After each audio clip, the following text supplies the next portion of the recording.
Hello and welcome to a week in retrospect with Mark Morse. This is where I talk about my record collection and events throughout the week. I always start with vinyl though, so let's get into it. I got two great new records this week and I wanted to show them off here. The first one is Lou Reed's Berlin. This is an album I have loved forever, and this is the new Mo-Fi release. Alex from Beer and Vinyl and Emma from 8 Vinyl Low and I have been discussing this album for a while. I was so glad when it finally showed up. It is an incredible album, released in 1973. According to Wikipedia, it got terrible reviews. Rolling Stone said it was a disaster of an album. As time went on, people realized what a masterpiece this is. It's kind of a concept album about this couple that go through drug addiction, poverty, domestic abuse, suicide. There's all sorts of traumatic things in here. It's not the cheeriest album in the world, but it is a fantastic album.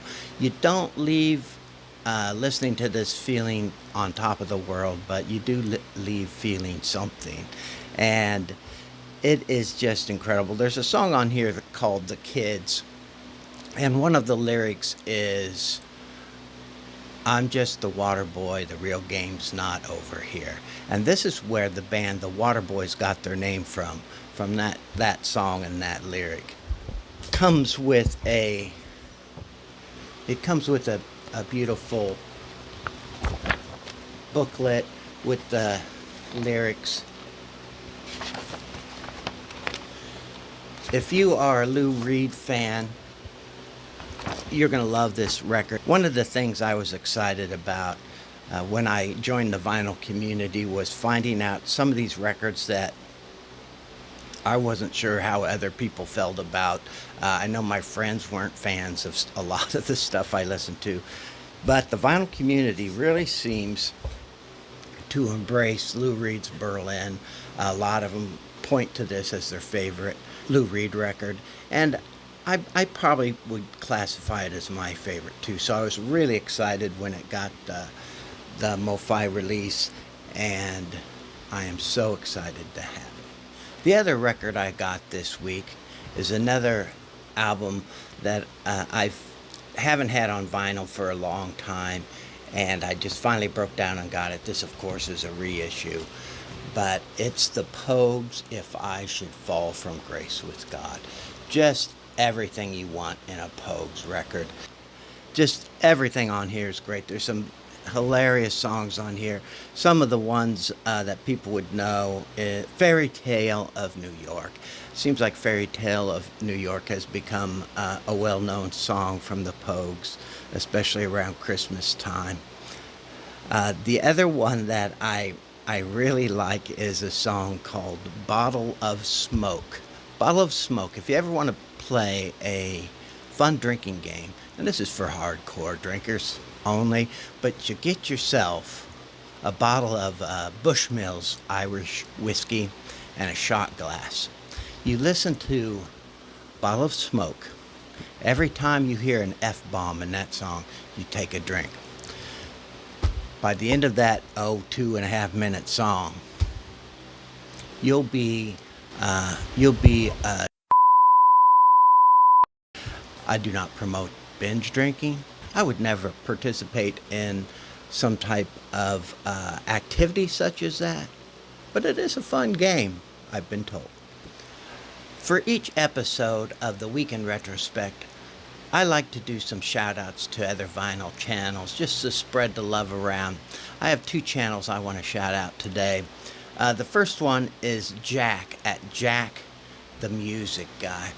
I like to call him Young Jack. He's a younger member of the vinyl community, but this guy, he's so supportive. I always see him on live streams and other people's videos where he leaves comments. He's always so encouraging, just an encouraging young man. Has a great taste in music, I've noticed he started to publish some videos again. His latest one was 10 Men with an Axe. Check him out, and I'll link to all my shout outs below in the description. The second shout out I'd like to do is to Gustavo at Guz69. This guy is hardcore, man. He is doing a contest involving skulls. He wants to get to 666 subscribers. I would really like to see him get there. So please check him out in the description link below and give him a sub. And if you can, or if you dare, participate in his skull challenge. And now we're to the part of the weekend retrospect that I really enjoy the most. It's where I recap my week. Some of this is vinyl related, some is not. It's just things that happened during the week. It's just a fun way for me to engage with you and also preserve my memories. So I usually go from Sunday to Saturday, but sometimes I do a little catch up to get what happened on Saturday nights, depending on when I publish the video. So I do have a little bit I need to catch up on from last Saturday. So last Saturday, after I published my week in retrospect, I ended up going down to a local tavern and music hall called Pallister Brothers. I went there with my friend Colby, her kids Lily and Ethan. You've heard me talk about Lily a lot on this channel, and you'll hear more this episode. And we went down to see a man named Tom Shadonix. He is a solo performer. Usually, sometimes he has some accompaniment, but he's just the sweetest guy. Has a great repertoire of songs. He does mostly folk music, just a lot of great stuff. He is a music instructor. He can play a plethora of instruments. He taught Lily how to play violin. He's teaching Ethan how to play guitar. Just an incredible man. And I just wanted to show a little glimpse of my Saturday night at Pallister's.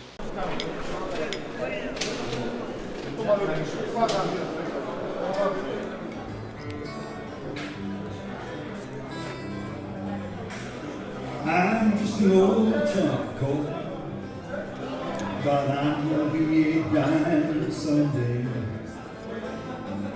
Gonna grow and glow and so be pure perfect. I want to smile on everybody's face. Gonna kneel and pray every day, lest I should become vain along the way. I'm just an old chunk of coal now, Lord, but I'm gonna be a diamond someday.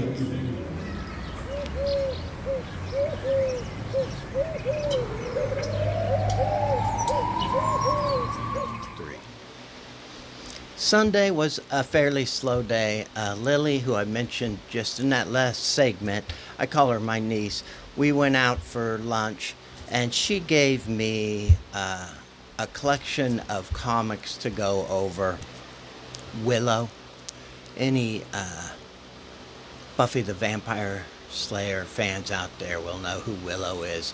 Anyway, I mentioned I was interested in them, and she gave me a bunch to look through.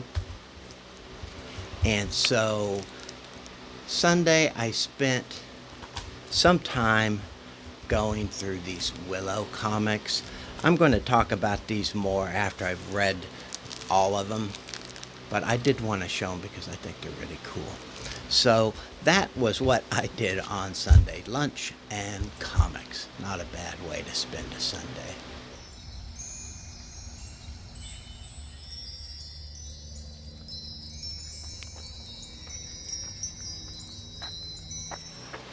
Monday. Everybody who knows me well knows that I have a blue healer that I love very much. And Monday, was her birthday. Her name's Elsa, and let me show you a little clip of her celebration.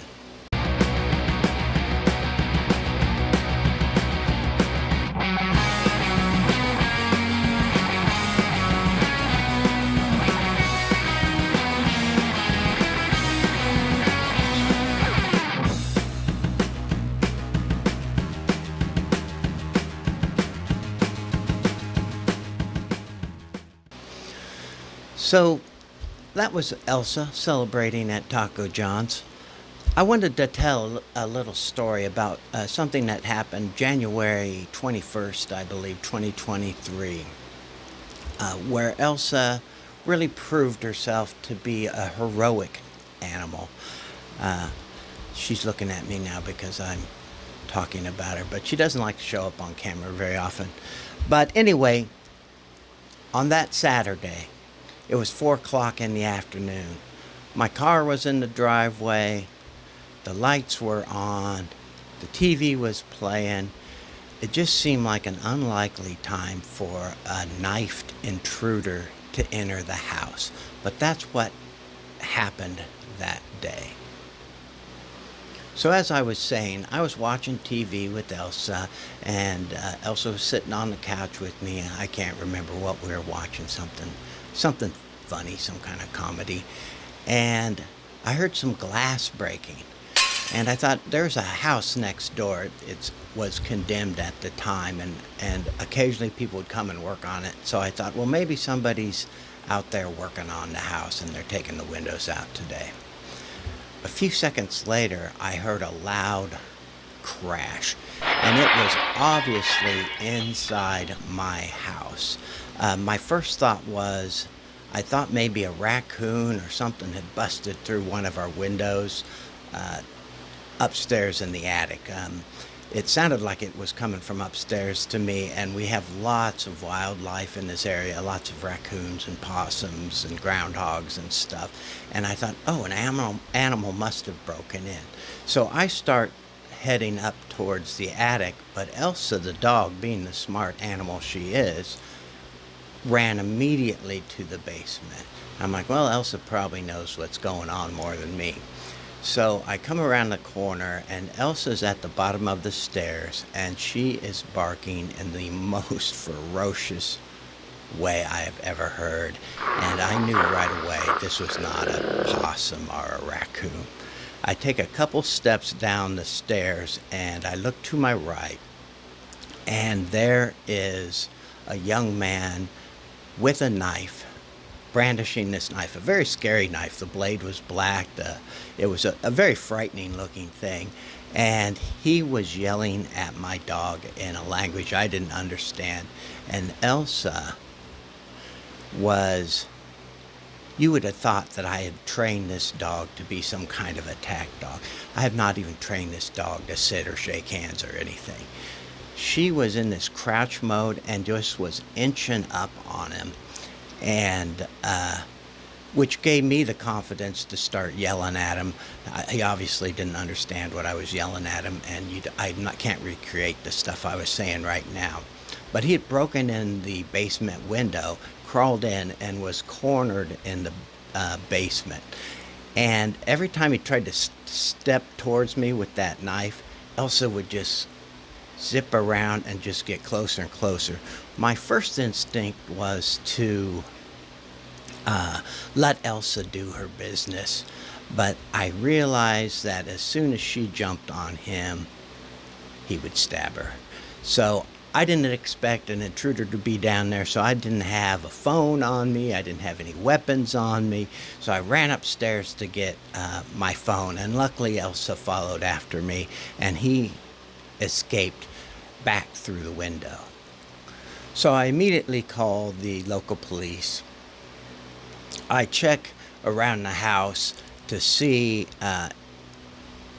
what damage he did, and I went outside, and near the window he had broken in, there was a backpack. It looked like a kid's backpack. I think it was a SpongeBob SquarePants backpack or something like that. And I'm like, oh, he left something behind. This is great. Of course, I was waiting for the cops to get there before I touched anything. I called my friend Colby, who lives like 3 blocks away from me, and told her what happened. And while I was talking to Colby, I was walking around to see if this guy was anywhere in the area. I figured he was miles away by then. But as I walk out front, I see the guy peeking out from a house just down the road, just watching from behind the house. So this is a real short video, but I took a little video of him when I saw him there, because I thought, oh, this will really help when the cops get here. So here's the video.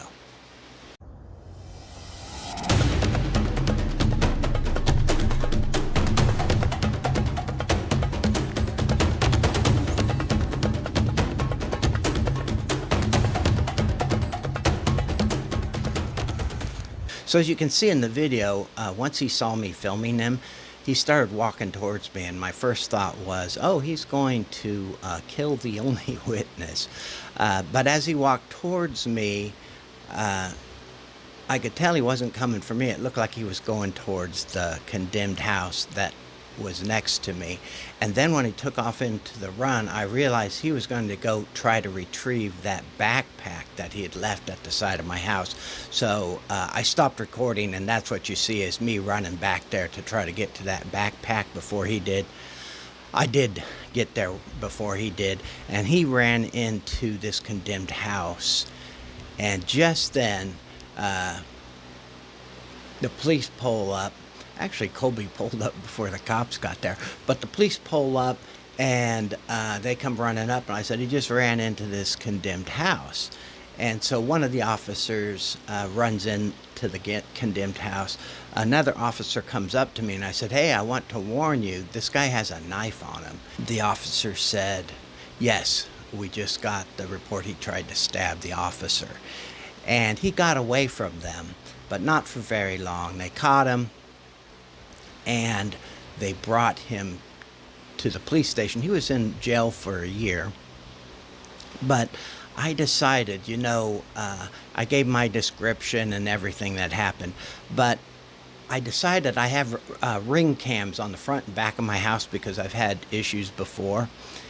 I decided to go through my ring cams to see if I could find him messing around the house or something. And this next clip I'm going to show is like from 3 hours before he broke in. I'm not sure what's going on, but he's doing something incredibly suspicious. Looks like he's on the run from somebody. I added some music for dramatic effect, but this is a real video. This is what he was doing 3 hours before he broke into my house.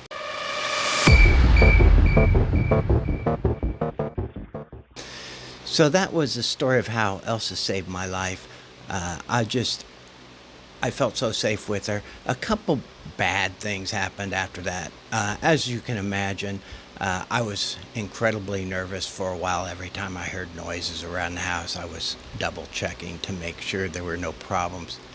Elsa, who was kind of an aloof dog anyway, is very friendly to people she knows and loves, like Lily and Colby and Luxie, and she's looking at me when I'm mentioning all these people's names. She's always been friendly with those people, but she's apathetic towards anybody else. She doesn't really care to be pet. She didn't mind it, but she just didn't get all happy unless it was somebody she knew petting her.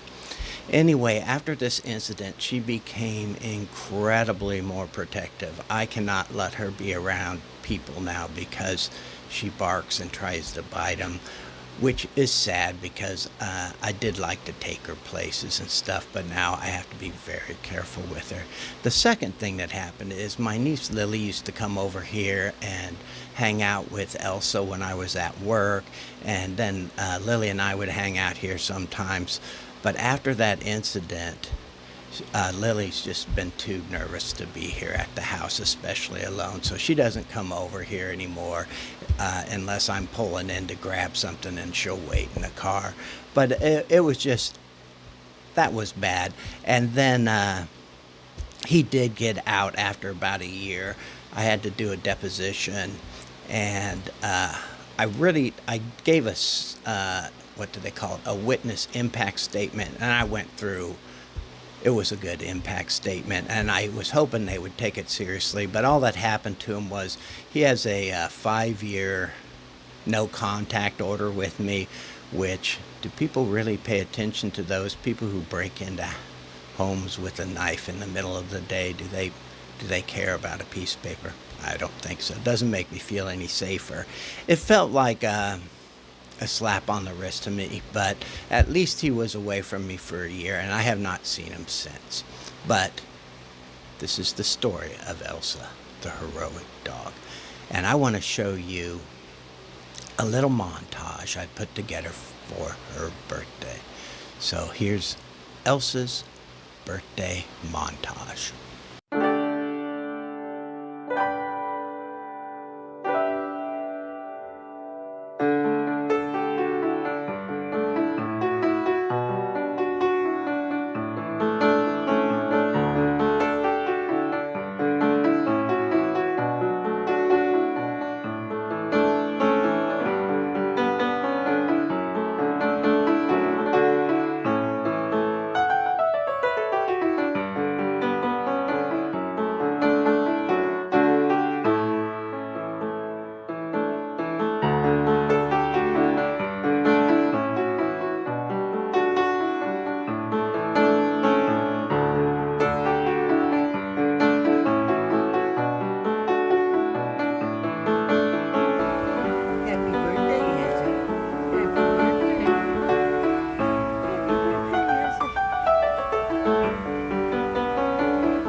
On Tuesday, the big event was the Berlin album from Lou Reed showing up in my mailbox.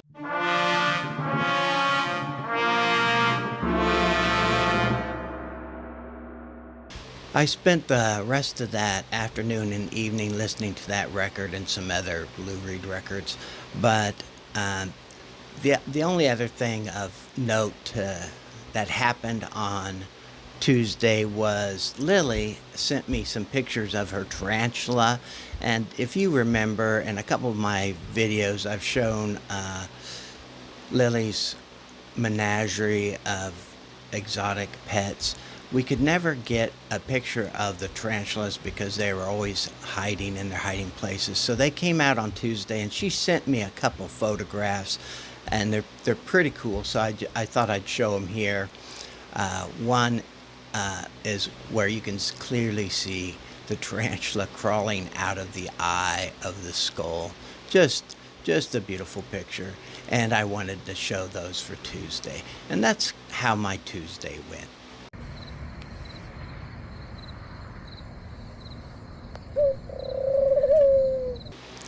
One of the great things about working at a shelter, group care, and crisis center with kids is sometimes you get to witness just the beautiful event of them discovering things, or just the innocence that every child gets to experience. Sometimes these kids don't get those moments, but on Wednesday I'm walking to my office and one of the kids come up and she has caught herself a friend.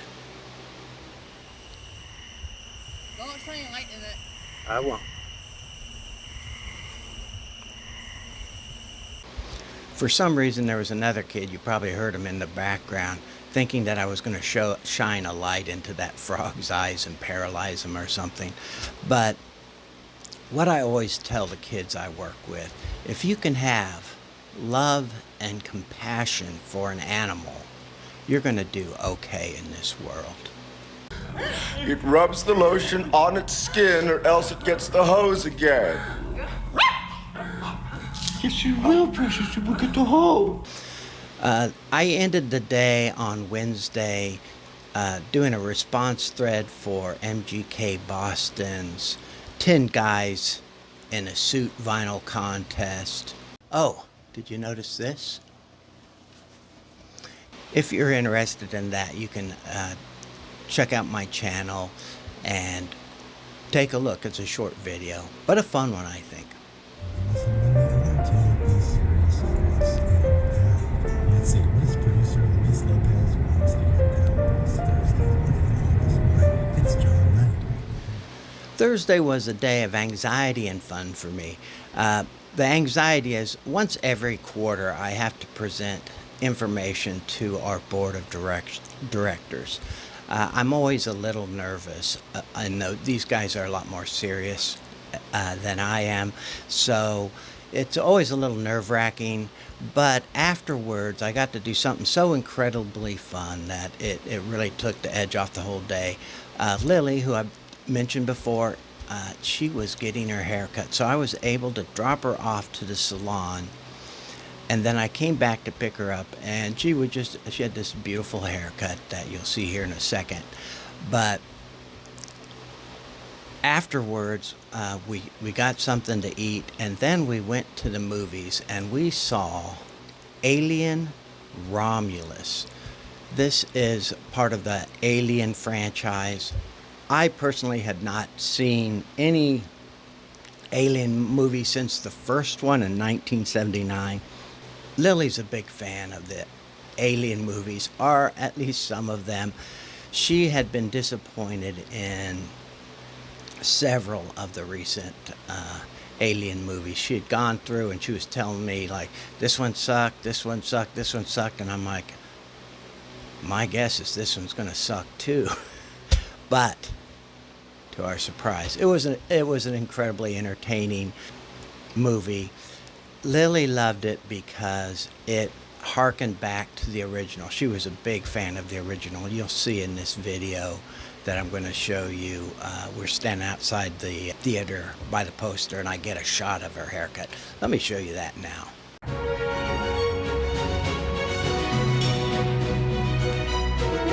You're beautiful. Anyway, Lily loved the movie. I really liked the movie.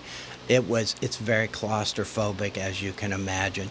What Lily said was, you know, they were getting back to the H.R. Geiger designs, harken back to that early movie.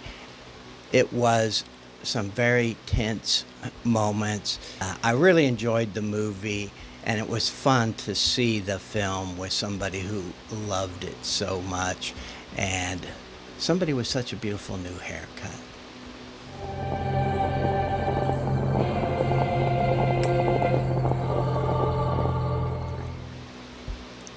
Friday was a big, exciting day for me because I had a couple events to attend, and I'm not the kind of guy that has events pile up on the same day, so it was an exciting day. Once a month, my friend Mike, he hosts what he calls a Bloody Mary party. He makes really good Bloody Marys. In fact, he makes them so well. Let me tell you how he goes about it. Mark has asked me to explain how I make a Bloody Mary. This is how I make a Bloody Mary, which is probably cheating a little bit. Mark, salt or spice? Salt, please. Okay. So, glass, you rim it. Put a little bit of ice in here.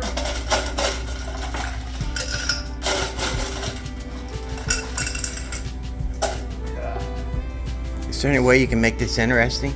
Yes. All right. Okay, glass, salt, ice, vodka. Can't say brand name, can I? I don't care. Okay, Tito's vodka. I like Tito's vodka. Okay. And then we do celery salt, a little extra. Mark is no spice, correct? I like spice. Okay, a little pickle juice. A little Guinness. Thanks for bringing more Guinness, Mark. Yeah, don't use it all. Yeah, just a little. Okay. Normally I would put pepper in there too, but unfortunately I left my pepper shaker upstairs. Half Zing Zang. Half Clamato.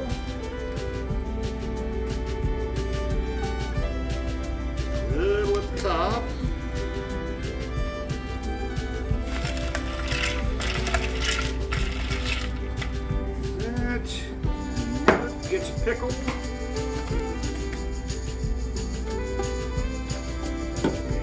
And some olives. I don't like bacon in my Bloody Marys. Because of your religious vows? Exactly.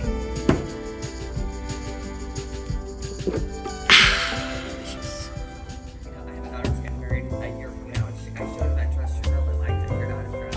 I think it's still available. Yeah, I'll tell her. She's a real straight line, you know. And then after the Bloody Mary party, about 7 o'clock, Friday is Lily and I's movie night. So this Friday, I got to pick the movie, and my all-time favorite movie is a movie called Taxi Driver.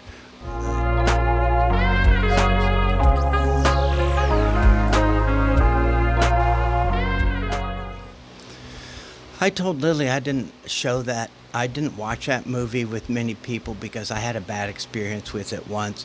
I had a girlfriend back in the 90s, the early 90s, and she wanted me to watch her favorite movie with her.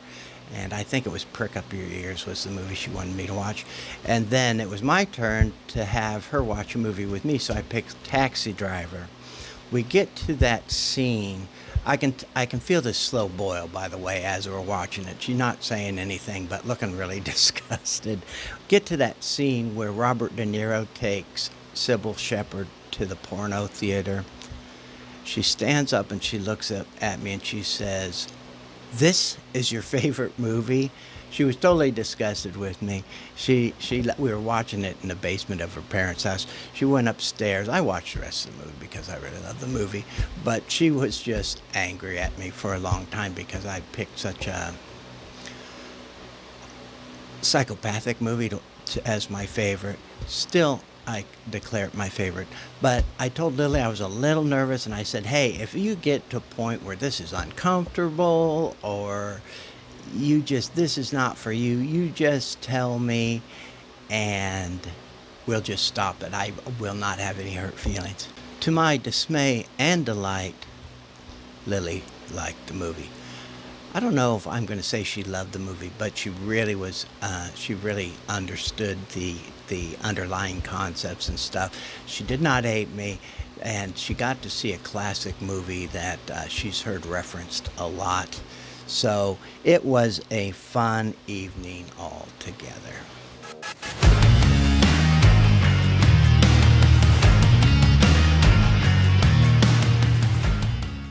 So that brings us to today, Saturday. And today, not much is going on, but I did get a couple records in the mail. I'm going to show you very briefly. I'll probably be talking about these more as we get closer to October and Halloween.